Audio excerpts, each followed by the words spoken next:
தற்பொழுது நாட்டில் இருக்கக்கூடிய இந்த நிலைமைகளை நான் இதை குத்பாக்கல்ல விரிவாக பேர் சொல்லி யாரையும் நான் பேசுறதில்லை.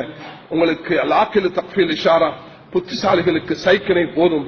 எங்களுடைய நாட்டில் பெரும்பான்மை சமூகத்துடைய உள்ளத்தை வெல்றது எங்களுக்குள்ள நிலைப்பாடு. அந்த உள்ளத்தை வெல்றதுக்கு எங்களுடைய குடுக்கல் வாங்கல், எங்களுடைய பண்பாடு, எங்களுடைய நற்குணம், அதுதான் இதுக்கு காரணமாக அமையும். ஆக நான் இன்று எடுத்துக்கொண்ட தலைப்பும் மேலான சகோதரர்களே, எந்த காரணத்தை கொண்டும் எந்த ஒரு நிலைமையிலும் ஒரு முஸ்லிமுடைய வார்த்தை வருவதற்கிறதே, முஸ்லிமுடைய வார்த்தை நிதானமுடைய வார்த்தை, முஸ்லிமுடைய வார்த்தை அன்பையும் கருணையும் கொண்டு வரக்கூடிய வார்த்தை, முஸ்லிமுடைய வார்த்தை துவேஷத்தையும் அந்த கோபத்தையும் குரோதத்தையும் கொண்டு வரக்கூடிய வார்த்தை அல்ல.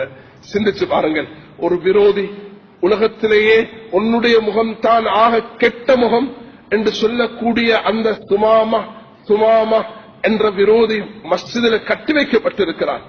3 நாளாக நபி அவங்க அவரோட வந்து பேசுறாங்க. நாங்களா இருந்தா காரி துப்பிருப்போம், ஒரு முகத்தில் ஒரு அடியை போட்டிருப்போம், என்னைய பார்த்து இப்படி சொல்றாயான்னு கேட்டிருப்போம். ஆனா ரசூலுல்லாஹி அலைஹி வஸல்லம் சஹாபாக்களை அமைதிப்படுத்தி, எங்க மதீனா உள்ளுக்கு இருக்கக்கூடிய அந்த மஸ்ஜிதுக்குள்ள மஸ்ஜிது நபவில போயிட்டு பாருங்க, அந்த தூண்ல கட்டி வைக்கப்பட்டிருக்கக்கூடிய, இதோ இங்க இருக்கக்கூடிய தூண்களை போல மஸ்ஜிது நபவியுடைய தூணை கட்டி வைக்கப்பட்டிருக்கிறார் சுமாமா. சஹீஹ் புகாரி முஸ்லிம்ல இந்த ஹதீஸ் பதிவாக இருக்குது. முஹம்மதை ஓண்ட முகம் கெட்ட முகம் என்று சொல்கிறார். நவுசுபில்லாஹ். அந்த நேரத்தில் கூட சகிப்பு தன்மையோடு நடந்து கொள்றதாக இருந்தா இதுதான் இன்று தேவையானது. மேலான சகோதரர்களே, அப்படி ஏசினவர்களையும் தலையை கீழே குனிந்து துஆ செய்த நபி ஸல்லல்லாஹு அலைஹி வஸல்லம் 3வது நாள் வந்த உடனே அவர் சொல்கிறார், நபி அவங்க சொன்னாங்க, இவர் விட்டுருங்க. நபி அவர்களுக்கு தெரியும், இந்த சூழலில் எங்களை தெரிஞ்சு கொண்டவர், இதுவரைக்கும் அவருடைய உள்ளத்தில் இருந்த அந்த எல்லாத்தையும் அல்லாஹ் நிச்சயமாக நீக்குவான்.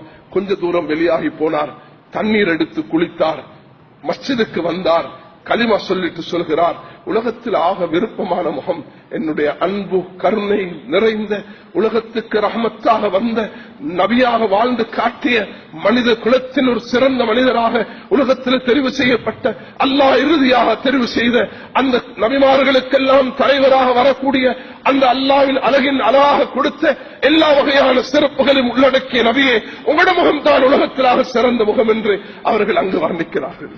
கனிவான்களே, இதைதான் நானும் நீங்களும் அடைய வேண்டும். அல்லாஹ் எனக்கும் உங்களுக்கும் அதை தான் நசீவாக்க வேண்டும். இவைகளை தான் நாங்கள் படிக்க வேண்டும். டிபேட்டும் தர்க்கமும் விவாதமும் மற்றவர்களை கிண்டுவதும் நோண்டுவதும் அவர்களை நாங்க படங்கள் வாட்ஸ்அப்கள் வீணான விமர்சனங்களை ஏற்படுத்துவதை முற்றாக தவிர்த்து கொள்ளுங்கள். இந்த இஸ்லாமிய பண்பாடை படிங்கள், கேளுங்கள், இதை மக்களிடத்தில் முன்வையுங்கள்.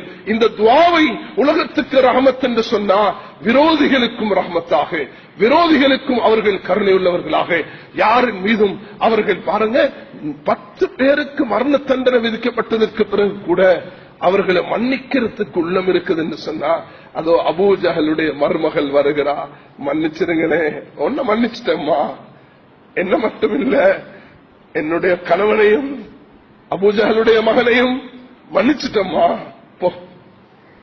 அபூ ஜஹலுடைய மகனையா, இவ்வளவு விரோதம் செஞ்சவரையா, அவரை நீங்க மன்னிக்க போறீங்களா? ஓ, மன்னிக்க போறேன்.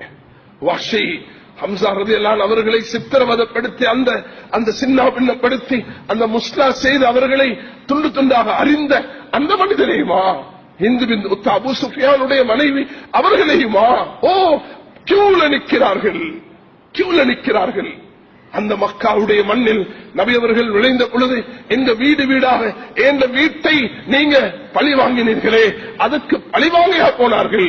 இல்லை, அன்றைய அவர்களுடைய இரவுதான் அந்த குஃப்ர்ல வாழ்ந்தவர்களுடைய உள்ளத்தை மாற்றியது. மேலான சகோதரர்களே, ஒரு நாள் போதும், ஒரு இரவு போதும், ஒரு தஹஜ்ஜுத் போதும். இந்த 10,000 பேரும் பேய்த்து நீங்க நாளை தஹஜ்ஜுத்ல அல்லாஹ் கிட்ட மன்றாடியா, அல்லாஹ் எங்களை பற்றியுள்ள சந்தேகத்தை நீ உலகத்தில் நிவர்த்தி செய்து வை என்று நீங்க மன்றாடினீங்கடா, இந்த இடத்தில் இருந்து கொண்டு அல்லாஹ் கிட்ட தௌபா செய்து, யா அல்லாஹ் இதுக்கு பிறகு நான் யாரையும் குத்தி கதைக்க மாட்டேன், கேலி பண்ண மாட்டேன், நான் நோய்க்க மாட்டேன், தகாத வார்த்தைகளை பேச மாட்டேன், சூரத்துல் ஹுஜராத்தில் அல்லாஹ் சொன்னதின்படி நடப்பேன்.